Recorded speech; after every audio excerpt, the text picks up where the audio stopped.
Big bang theory کیا ہے؟ ہمارا سائنسداں ہمیں کیا بتاتا ہے کہ ایک دھماکہ ہوا اور دنیا وجود میں آ گئی، یہ گیلیکسی وجود میں آ گئی، ایک دھماکہ ہوا یعنی ایک بم پھٹا اور کائنات بن گئی۔ ایسا ہوتا ہے؟ ایسا ہوتا ہے؟ بتایا۔ جب آپ کے گھر میں بم پھٹے گا، کوئی یہ کہے کہ یہ گھر کیسے بنا، تو آپ یہ کہیں بگ بینگ تھیوری، ایک بم پھٹا اور دیواریں بن گئی، دروازہ لگ گیا، پنکھے لگ گئے، لائٹ لگ گیا، بیڈ لگ گیا، اے سی لگ گیا، سب ہو گیا، ایک بم پھٹا اور یہ گھر بن گیا۔ آپ بولے کیسا بیوقوف جیسی بات کر رہے ہیں، بم پھٹنے سے کوئی گھر بنتا ہے؟ بم پھٹنے سے تو گھر پھٹتا ہے، تباہ ہوتا ہے۔ تو بعض دفعہ سائنس کی جو ریسرچ ہے وہ تھیوری ہوتی ہے، ان کی اپنی سوچ وہ بتاتے ہیں، گیسنگ۔ جیسے انہوں نے گیسنگ کیا کہ انسان پہلے بندر تھا، پھر دھیرے دھیرے کر کے اس کے اندر عقل آتے گئی اور وہ انسان بنتا چلا گیا۔ تو ہمارے سائنس نے ہم کو جانور بنا دیا۔ جس سائنس کو پڑھنے کے لیے ہم پاگل ہوئے جا رہے ہیں، وہ سائنس نے ہم کو کیا بنا دیا؟ جانور۔ لیکن قرآن نے کیا بتایا؟ یا ایھا الناس، جو ابھی ہم نے آیت پڑھی کہ تمہیں ہم نے ایک جان سے پیدا کیا، انسان سے پیدا کیا، تم جانور سے نہیں پیدا ہوئے، تم انسان سے پیدا کیا۔ یا ایھا الناس اتقوا ربکم الذی خلقکم من نفس واحدہ، من نفس واحدۃ وخلق، اس نے تمہیں پیدا کیا ایک جان سے۔ تو یہ تو 14.5 سال پہلے بتا دیا گیا تھا۔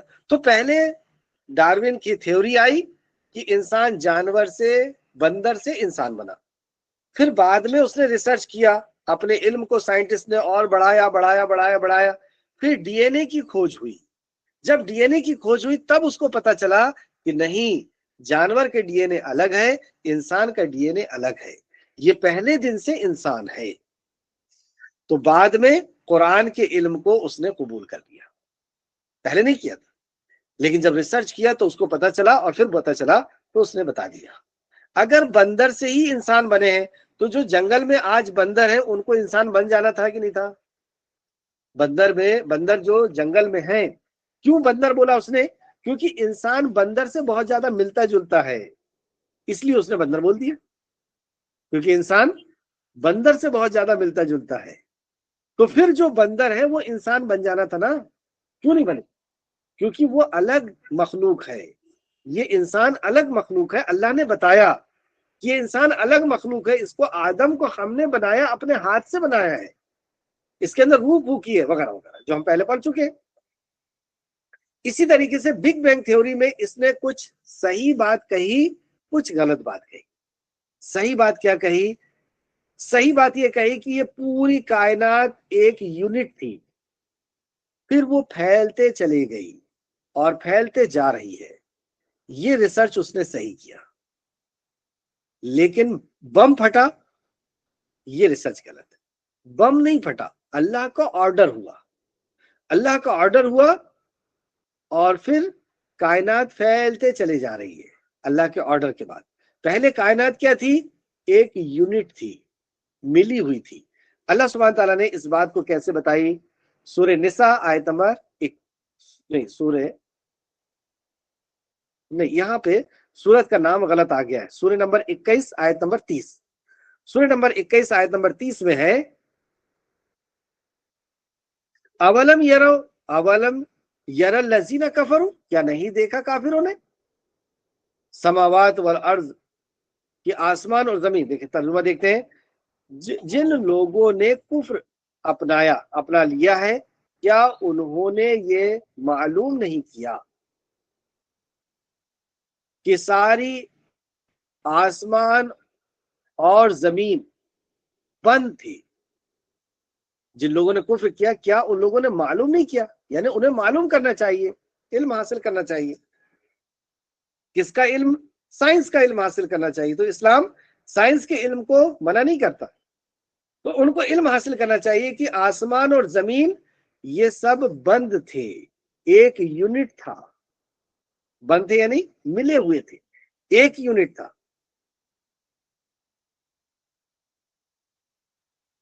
سارا آسمان اور زمین بند تھے، پھر ہم نے انہیں کھول دیا، اس ایک یونٹ کو ہم نے کھول دیا، اور کھول دیا یعنی اب وہ کھولتے چلے جا رہے ہیں، تو دنیا پھیلتی چلی جا رہی، پوری گیلیکسیاں پھیلتی چلی جا رہی، تو یہ پھیلایا ہے اللہ نے سسٹمیٹک طریقے سے۔ سورہ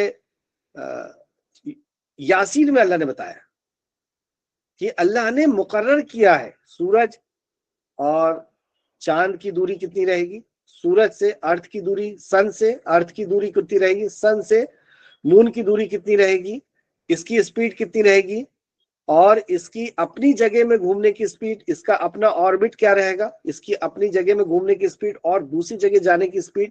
تو یہ ایک بم پھٹے گا تو کیا ایسا ہو سکتا ہے؟ اگر ہم سورج سے 3 فٹ دور ہو جائے یا 3 فٹ قریب ہو جائے تو کیا ہوگا؟ گرمی سے ہم جل جائیں گے، قریب ہو گئے تو، اور دور ہو گئے تو ٹھنڈ سے مر جائیں گے۔ یعنی جتنی دوری ہونا چاہیے تھا بالکل اتنی ہی دوری ہے، چاند سے جتنی دوری ہونا چاہیے تھا اتنی دوری ہے، دوسری گیلیکسی سے جتنی دوری ہونا چاہیے تھا۔ یہ کس نے سوچا ایسا کہ ساری چیز ویوستھت جگہ میں لگ جائے، سسٹمیٹک طریقے سے لگ جائے؟ تو یہ اللہ نے طے کیا اور اسے کھول دیا اور سب کو اپنی اپنی جگہ میں سیٹ کر دیا، یہ بتایا اللہ نے۔ اور کیا پھر اور پانی سے ہر جاندار چیز پیدا کی، پھر دوسری سائنٹیفک بات کہ ہم نے پانی سے ہر چیز پیدا کی۔ اب آپ ریسرچ کر کے دیکھیں کہ ارتھ پہلے جل رہا تھا، بہت تیز تھا، پھر اس میں پانی آیا اور پانی سے زمین کو ٹھنڈا کیا گیا، اور پھر پانی سے ہر مخلوق پیدا ہونا شروع ہوئی۔ اللہ اکبر! اتنی سائنٹیفک بات آج سے 14.5 سال پہلے ریگستان میں بیٹھ کے کون لکھ سکتا؟ یہ انسان کا کلام نہیں ہے، یہ اللہ کا کلام ہے جس نے اس کائنات کو بنایا۔ کیا پھر یہ ایمان نہیں لائیں گے؟ اتنی بڑی حقیقت کو جاننے کے بعد بھی کیا یہ ایمان نہیں لائیں گے؟ آپ یہ دیکھیں نا، یہ بگ بینگ تھیوری یہ کتنے سالوں کی محنت کا نتیجہ ہے، کئی سائنٹسٹ مر گئے، ریسرچ ہوئی، تو اس کے بعد کی ریسرچ کیا، پھر تیسرے سائنٹسٹ نے آ کے اس کے بعد کی ریسرچ کیا، کروڑوں ڈالر خرچ ہوئے، جب جا کر کے انہوں نے بتایا کہ یہ پوری کائنات ایک یونٹ تھی۔ اللہ رب العزت نے ایک لفظ میں بتا دیا، کتنے پیسے بچ جاتے؟ اگر مسلمان پڑھیں تو ان کے کتنے پیسے بچیں گے، کتنی زندگیاں بچیں گی۔ تو ہمیں زندگی یہاں نہیں خرچ کرنی، ہمیں تو آخرت کی تیاری کے لیے خرچ کرنی۔ دنیا ہر مخلوق کیسے پیدا ہوئی، کس چیز سے پیدا ہوئی؟ پانی سے پیدا ہوئی۔ اس ریسرچ میں کتنے ڈالر خرچ ہوئے؟ ایسی میں آپ کو ہر ہفتے ریسرچ بتاؤں گا جو لوگوں نے کیے ہیں، سائنٹسٹوں نے، اور وہ پہلے سے موجود تھی اور بعد میں نے سر پکڑ لیے کہ اتنا لاکھوں روپے خرچ کر کے ہم جہاں آئے ہیں وہ پہلے سے لکھا ہوا ہے۔ ہر ہفتے میں آپ کو ایسی نئی ریسرچ کے بارے میں بتاؤں گا انشاءاللہ۔ اس تعلق سے ایک ویڈیو ہے، وہ ویڈیو آپ دیکھیں گے، اپنی تاریخ۔ چلے ایک اور سبجیکٹ چھوٹ گیا ہے، اپنی تاریخ۔ وقت ہو چکا ہے، انشاءاللہ تعالیٰ اگلے ہفتے اپنی تاریخ سے ہی ہم بات کو شروع کریں گے، تاکہ وہ جو ہے پچھلی کلاس کا ریویژن نہیں کریں گے، کیونکہ 2 بار ریویژن ہو چکا ہے۔ اب اپنی تاریخ سے شروع کریں گے اور پھر انشاءاللہ تعالیٰ آگے ہم چلیں گے۔ آخر میں اللہ رب العزت سے دعا ہے کہ خالق کے مالک جو کچھ بھی ہم نے پڑھا اس پہ ہمیں مزید غور و فکر کرنے کی توفیق عطا فرما، جب تک ہمیں زندہ رکھ، ایمان، اخلاص اور عمل صالح کے ساتھ ہمیں زندہ رکھ، ہمارا خاتمہ بالخیر فرما اور نیکوکاروں کے ساتھ ہمارا شمار فرما دے، آمین یا رب العالمین۔ ہم نمازوں میں اللہ اکبر کی صدائیں بلند کرتے ہیں، کبھی آپ نے سوچا کہ اللہ اکبر یعنی اللہ سب سے بڑا ہے، اس کا حقیقی مطلب کیا ہے؟ آئیں آج ہم آپ کو اس کا حقیقی مطلب سمجھاتے ہیں۔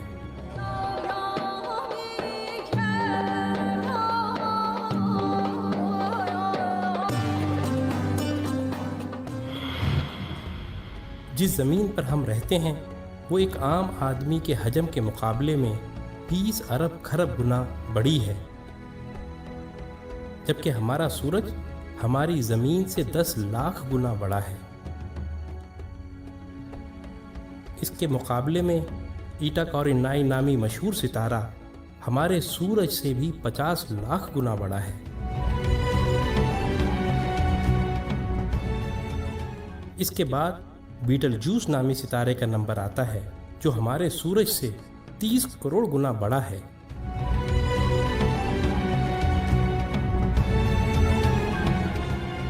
اور پھر وی وائی کینس میجورس نامی ستارے کی بڑائی کا تو کیا ہی کہنا، یہ ستارہ ہمارے سورج سے 1 ارب گنا بڑا ہے۔ کیا آپ کو معلوم ہے کہ جس کہکشاں میں ہم رہتے ہیں اس کا نام ملکی وے ہے، اور ہماری صرف اس ایک کہکشاں میں ہمارے سورج جیسے 300 ارب سے زائد سورج موجود ہیں۔ اور یہ کہکشاں اتنی بڑی ہے کہ اگر ہم کسی ایسی چیز میں سوار ہوں جو 1 سیکنڈ میں 3 لاکھ کلومیٹر کا فاصلہ طے کرتی ہو، یعنی 1 سیکنڈ میں زمین کے 7 چکر لگانے والا ہو، تو اس کو بھی ہماری کہکشاں کو پار کرتے کرتے 1 لاکھ سال لگ جائیں گے۔ اندازہ ہوا نا کہ ہماری کہکشاں کتنی بڑی ہے؟ لیکن نہیں، آئیں ہم آپ کو اپنی پڑوسی کہکشاں میں لیے چلتے ہیں جس کا نام اینڈرومیڈا ہے۔ وہ ہماری کہکشاں سے 2 گنی ہے، یعنی 2 لاکھ نوری سال وسیع و عریض، لیکن یہ بھی چھوٹی ہے۔ M81 نامی کہکشاں ہماری کہکشاں سے 60 گنا بڑی ہے، جبکہ IC 1011 نامی کہکشاں ہماری کہکشاں سے 600 گنا بڑی ہے۔ اب سمجھ آ رہا ہے نا اللہ اکبر کا کیا مطلب ہے؟ اللہ اکبر اللہ اکبر۔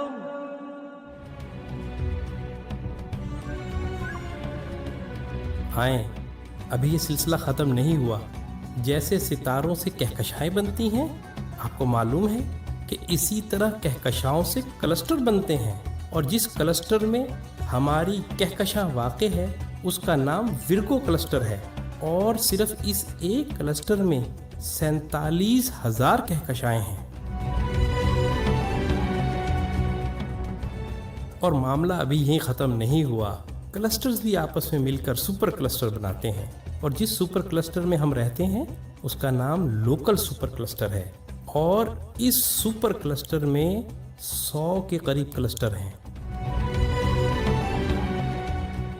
اور اس سپر کلسٹر جیسے کم و بیش 1 کروڑ سپر کلسٹر ہماری کائنات میں موجود ہیں، جو ایک عظیم جال میں معمولی نقطوں کی مانند نظر آتے ہیں،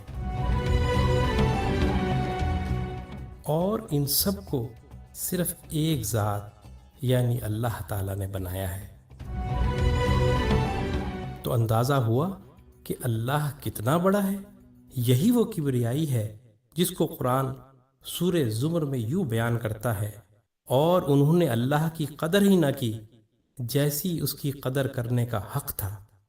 اس کی بڑائی کا یہ حال ہے کہ قیامت کے دن زمین اس کی مٹھی میں ہوگی اور تمام آسمان اس کے سیدھے ہاتھ میں لپٹے ہوں گے۔ یہ ہے اللہ اکبر کا صحیح مطلب۔ کی موجودہ سائنس کے مطابق ہماری کائنات ایک بڑے دھماکے یا بگ بینگ کے ذریعے مارز وجود میں آئی، مگر قرآن کریم نے اس کا ذکر 1400 سال قبل کیا، جب انسان کسی طرح کا کوئی سائنسی یا فلکی علم نہیں رکھتا تھا، اور 21ویں صدی آج اسے سچ مانتی ہے اور اس کی مکمل تائید کرتی ہے۔ کائنات میں ایک بڑے دھماکے کے ذریعے سپیس اور ٹائم یعنی خلا اور وقت تخلیق ہوئے۔ یہ دھماکہ یا بگ بینگ تقریباً 15 کھرب سال پہلے وقوع پذیر ہوا، اور ایک واحد نقطے کے ذریعے دھماکے سے پوری کائنات وجود میں آئی۔